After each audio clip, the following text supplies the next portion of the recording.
یہ جو تصویریں عام طور پہ آویزاں گھروں میں لوگ کرتے ہیں، جی، خاص عجیب و غریب رضی اللہ تعالیٰ عنہ کا نام بھی اس میں لیتے ہیں، بالکل داتا صاحب کا نام بھی ہوتا ہے، سلطان باہو رحمۃ اللہ علیہ کا بھی، اور بھی بہت سارے اولیاء کرام کا، اور اس میں پھر اپنے تصورات سے بہت سارا کچھ کر لیتے ہیں، یعنی کسی کوئی ولی ہوا میں اڑ رہا ہوتا ہے، کوئی شیر پہ بیٹھا ہوتا ہے، کسی کے دائیں میں سانپ پھر رہے ہوتے ہیں، تو یہ ان کا تصوراتی اور تخیلاتی ان کی چیزیں ہوتی ہیں۔ کسی بزرگ کی تصویر یوں تعظیم کے طور پہ گھر میں لگانا یا اپنی دکان میں لگانا، یا بعض میں نے ٹھیلوں کے اوپر دیکھا ہے کہ لوگ اپنے ٹھیلے میں کاروبار کی برکت کے لیے لگا دیتے ہیں، یہ تمام تر حرام حرام حرام اور شدید ترین حرام۔ اللہ یہ اس قدر سنگین حرام ہے کہ اس کے اوپر نبی پاک صلی اللہ علیہ وآلہ وسلم کی سری احادیث طیبہ موجود ہیں کہ نبی پاک علیہ الصلوۃ والسلام نے جس قدر تصویروں کے، یعنی تصویروں پر تو مطلق نہیں سختی جی، لیکن ان تصویروں کے اندر بھی جو بطور خاص بزرگوں کی تصویریں ہیں،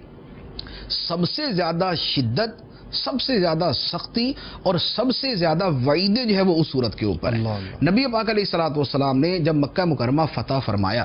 اور آپ خانہ کعبہ تشریف لے گئے تو وہاں پر کفار نے حضرت ابراہیم علیہ السلام اور حضرت اسماعیل علیہ السلام کی تصویریں لگائی ہوئی تھی۔ ٹھیک ہے، نبی پاک علیہ الصلوۃ والسلام نے حکم دیا کہ یہ تصویریں مٹا دو۔ ابراہیم و اسماعیل علیہ السلام اللہ کے برگزیدہ نبی، اس قدر مقدس ہستیاں، لیکن سرکار نے فرمایا مٹاؤ۔ صحابہ کرام نے مٹایا، سرکار تشریف لے گئے، دوبارہ جا کے دیکھا تو تھوڑا تھوڑا نشان باقی تھا۔ نبی پاک علیہ الصلوۃ والسلام نے خود کپڑا مبارک اپنے دستے مبارک میں لیا اور خود اس کو رگڑ کے مٹا کے اس کے